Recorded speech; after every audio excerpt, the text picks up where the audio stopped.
This is part two of the S word, where I take a second look at this. Someone left a comment that reads, I don't agree with your conclusion.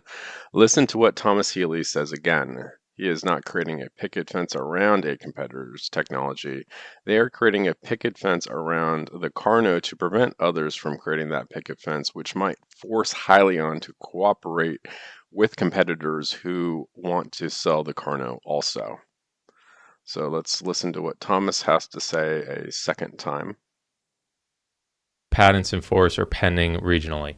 So we've taken a very aggressive approach on patent filing.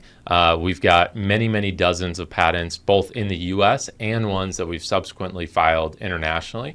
And we've chosen some key markets to file those patents.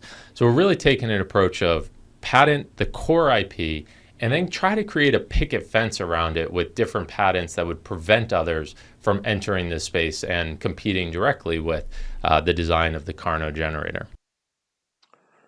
I would say you're 100% correct, sir. So there is another article that I found talking about a picket fence, and it says many companies have innovations that are to some degree pioneering and essential.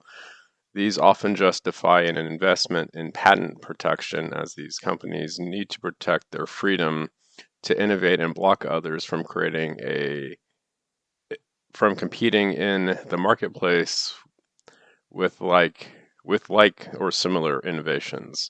A well-known tactic for devaluing patents is to create a picket fence. With this tactic, a competitor would surround the pioneering patent with many patents on the incremental innovations necessary to take the original idea to market. This would interfere with the company's ability to make and sell products customers really want without licensing the surrounding patents.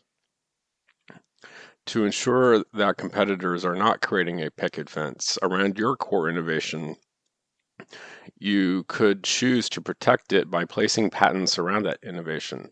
And that's what Thomas said he's doing in that video. He's placing patents around that core IP, which is the Carno.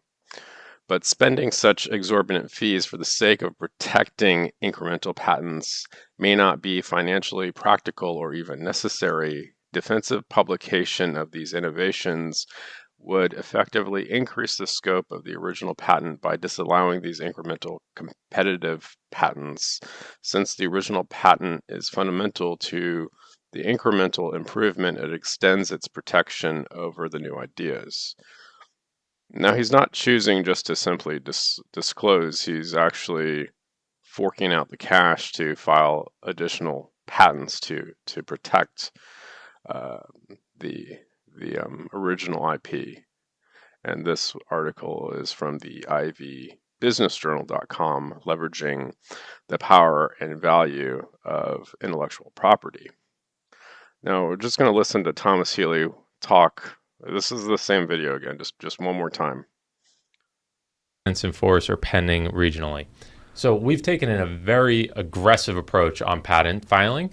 We've got many dozens of patents, both in the US and ones that we've subsequently filed internationally.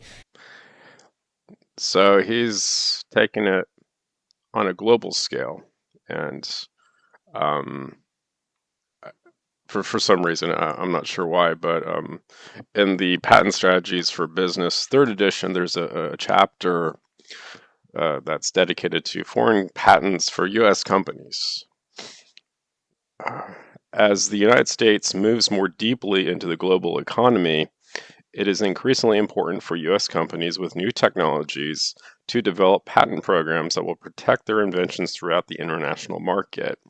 In fact, companies that remain ignorant of foreign patent procedures and apply for patents in the traditional manner, that is, from an obsolete one nation perspective, can inadvertently destroy their opportunities to obtain foreign patents. HYLN is not stupid. There is someone very smart behind the scenes that knows what to do.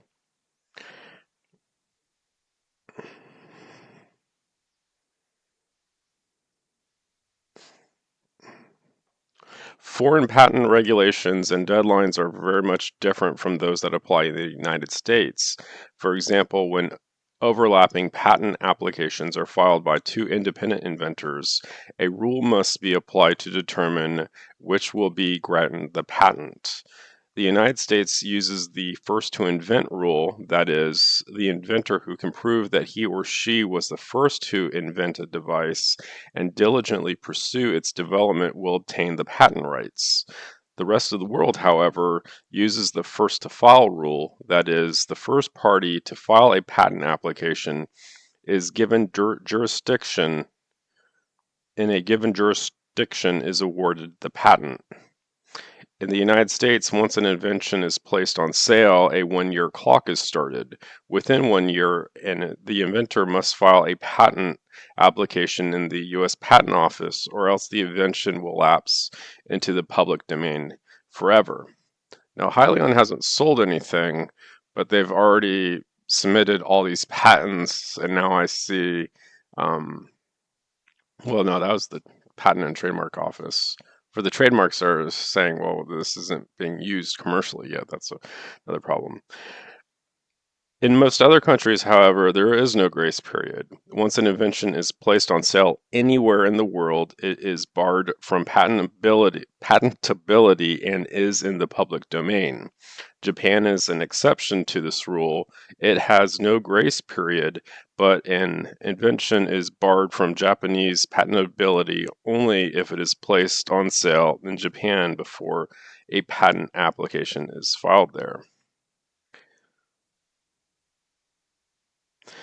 Issuance of a U.S. patent also creates a bar to inventions and inventions patentability in other countries since it is a publication of the invention.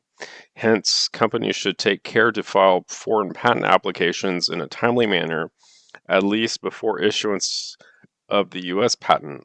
On average, U.S. patents are issued about 19 months after the patent application is filed. Companies are typically notified that issuance is imminent 3 to 6 months before publication.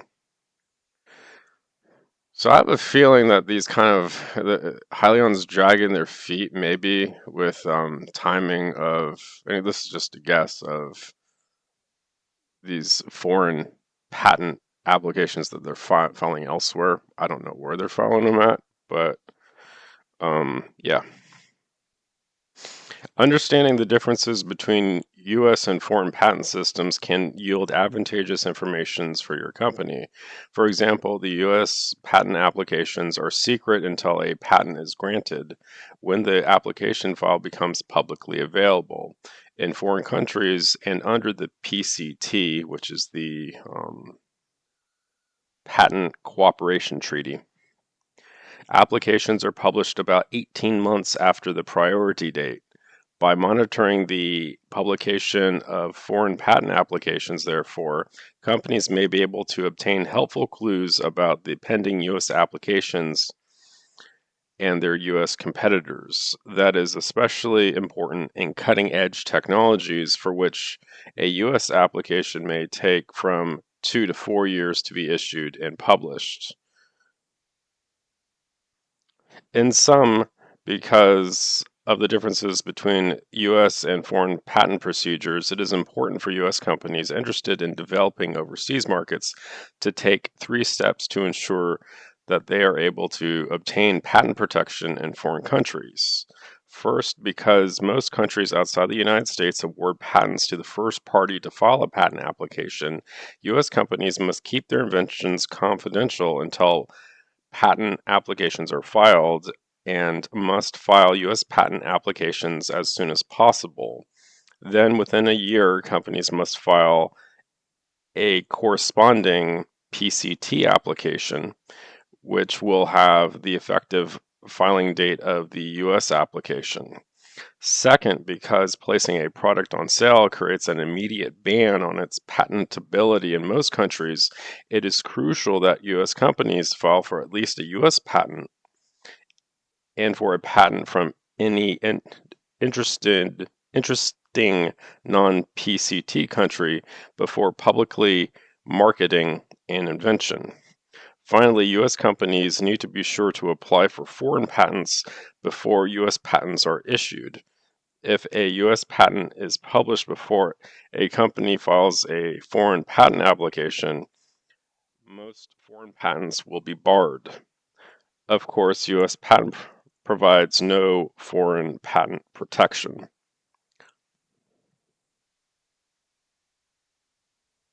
There are over 170 countries in the world. Few companies find it worthwhile or even financially reasonable to pursue patents in most of them. The practical thing to do is analyze those foreign markets that are most attractive and those foreign export-oriented competitors that are the most dangerous, and then pursue patents in those indicated countries to the extent that budgets allow. The essence of a global patent strategy, that's another S word. The essence of a global patent strategy in the use of a cost benefit analysis on a country by country basis to pick the proper national targets that will be profitable patent investments. So the S word wasn't the picket fence. The real S word is a global patent strategy. I learn something new every day. That's it for this video. Thanks for watching.